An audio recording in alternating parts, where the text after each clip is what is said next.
Hello guys! Welcome back to my channel. So if you can remember that I bought a rubber plant the last time that I did plant shopping, I will try to provide the link on the description box below if you haven't seen my video regarding my plant shopping as well as my plant haul. So if you can remember, I bought a rubber plant at that time because it was so gorgeous, it was so nice. That's the reason why I'm really addicted to this rubber plant. And if you are also following me on my Instagram account, I have been struggling for me to have the rubber plant grow.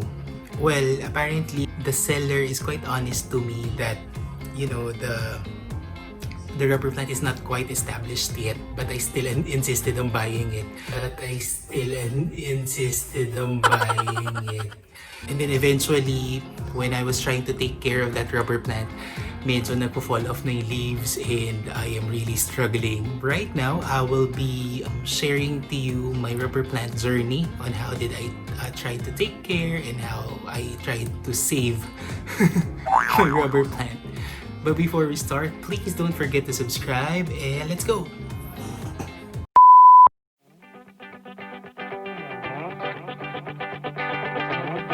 On today's perspective, I'll be sharing to you how did I save my rubber plant.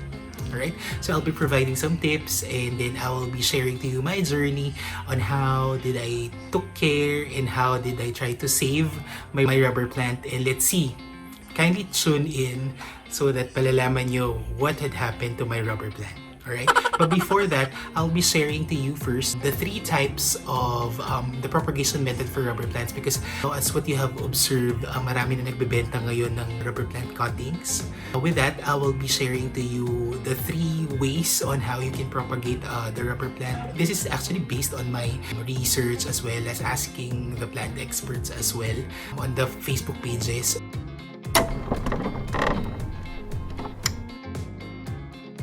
Number 1 is through the so-called incubation method or the ICU method. They call that the ICU method. So what they do is they try to stick the stalk into the soil. Basta may node yung stalk ng rubber plant. So isi-stick lang dun sa soil and then they will cover it with some plastic. And then they will cover it for 2 weeks. Tapos they will just be watering it for like 3 days. Tapos yun, for the stalk to have roots.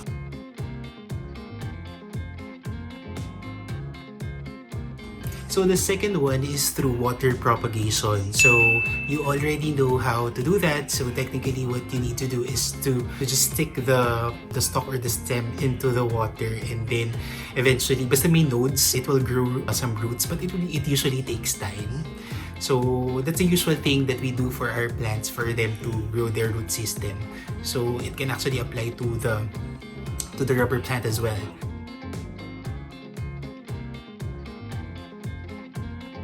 Right?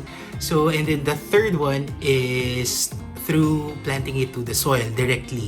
So I think that was the one that had happened to my rubber plant. So, I mean, you know, the seller was really honest naman. Ako lang talaga yung nagpilit.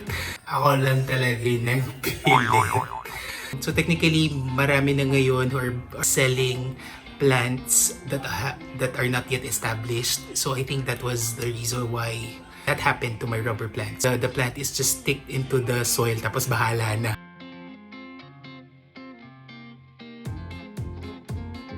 Parang ganon. That was the 3 ways on how you can propagate the rubber plant.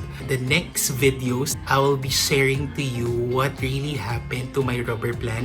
I mean, I tried to do the 3 types of plant propagation of my rubber plant. So if you are ready, so let's go! So I tried to check my rubber plant because apparently they are not growing and medyo nalalanta na sila. So what I discovered is wala pala siyang roots. So what I will be doing is I'll try to shift them from the soil. I will put them into a pot of water. So I'll try to propagate them first using the water method. So I'll just put it there and let's see what's gonna happen.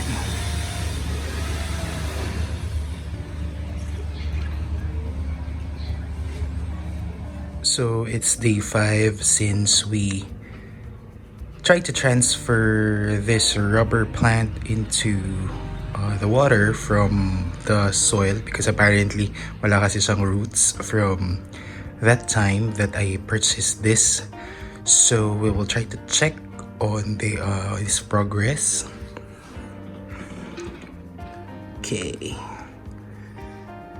There. Okay. So I think meron namang few. May mga few naman that are tumutubong roots. So ayan, nakikita nyo naman siya. And then apparently may nakita akong parang, I think these are molds. And ayan nga, tignan nyo, tumitiklop na yung mga dahon niya. Yeah, please pray for my rubber plant. And what I need to do is I'll try to change the water from this so that medyo mapalitan natin siya, tapos we can move forward from there. Hopefully tumubo na yung roots niya so that we can transfer him back to the soil.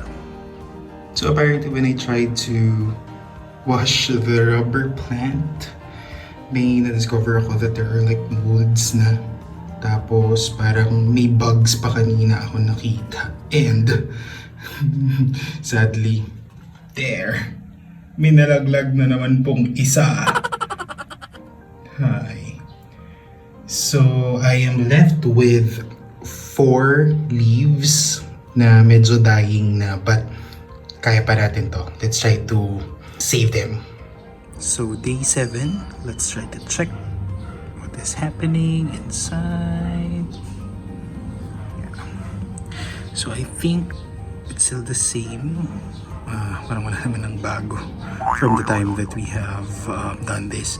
So what we will be doing is we will try to cut this stem and then let's see, tignan natin what's gonna happen. We'll try to go back to soil propagation. So what we will be doing, I'll cut this into 3.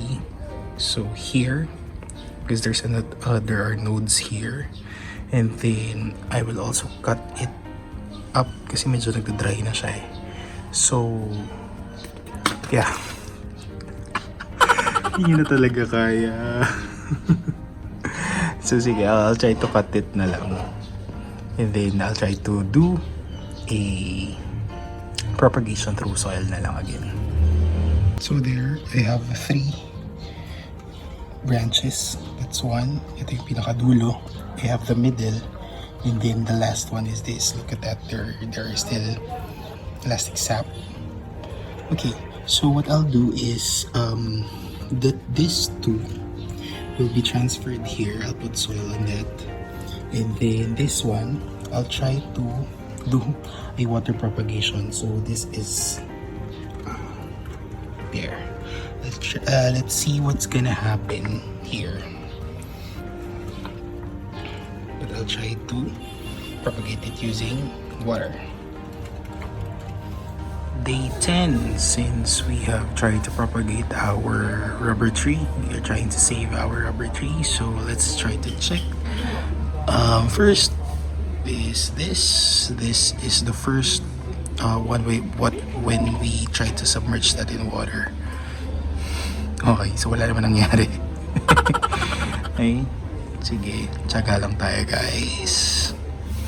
And then the next one is this. So what I did was I tried to do the ICU method, wherein I tried to bury the stems of the rubber tree. So I cut them into 3. So that's the one, and then I have 2 here. So after 3 days of trying to help them propagate, let's try to check what I did. So what I did was I tried to dug it on the soil, and then I covered it with this bag para lang yung big kiss ng soil will continue inside and help the rubber plant to grow its roots. So we'll try to open it and then we will try to observe what's happening inside.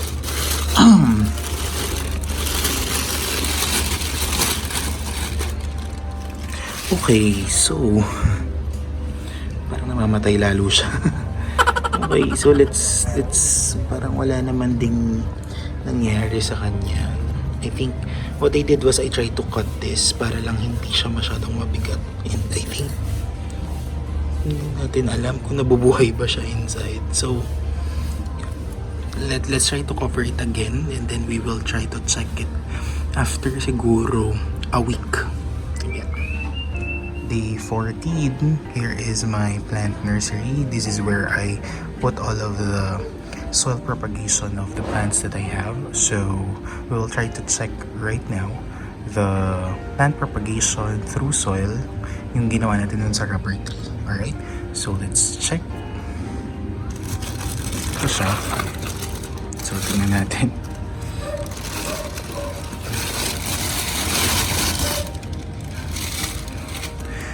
Okay. So there. So this, namatay na siya. Let's just check. And namatay na rin yung last two na dahon.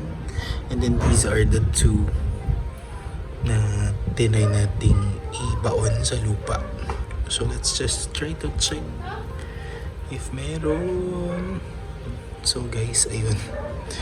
Kinalulungkot ko pong sabihin na I think namatay na siya. I think we failed. Also this one, wala na talaga to. Yeah. Sad to say, I think we failed our propagation and our saving of our rubber plant. Ay, this is so sad, but on the other hand, this is the part of the rubber tree that we try to propagate using water. Let's just check. Let's see. For all those plantitos and plantitas right there, please comment down below if you think na kaya pa itong mabuhay, but I'll try to change the water. But, you know, this is a total fail. So guys, there you have it. I am a big total fail. Yeah, namatay yung rubber plant ko. So that's so sad, but you know, I think the most important thing about this, the reason why I try to share it on my vlog, is for you to be aware of the things that you can actually do to your rubber plant, diba? And also what I could, you know, the usual with the failures that has been happening with our lives. I think the most important thing is the learnings that we get from the experience that we had. So I think that is the most important thing that I can share as of this time. And for those plantitos and plantitas who have been knowledgeable, please comment down below if I did bad things or mali kong ginawa, so that you can also correct me, because apparently this is just based on my experience. Alright? So thank you very much for your time and for watching it, and join me and share your condolences for my rubber planting. And if you want to follow me on all social media platforms, you can follow me at Jorell Rendon. And I hope that you have a pleasant day.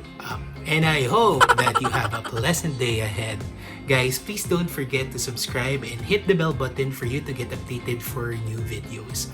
If you like this video, give it a thumbs up and comment down below if you want to share your comments and your suggestions on my next videos. For now, bye-bye!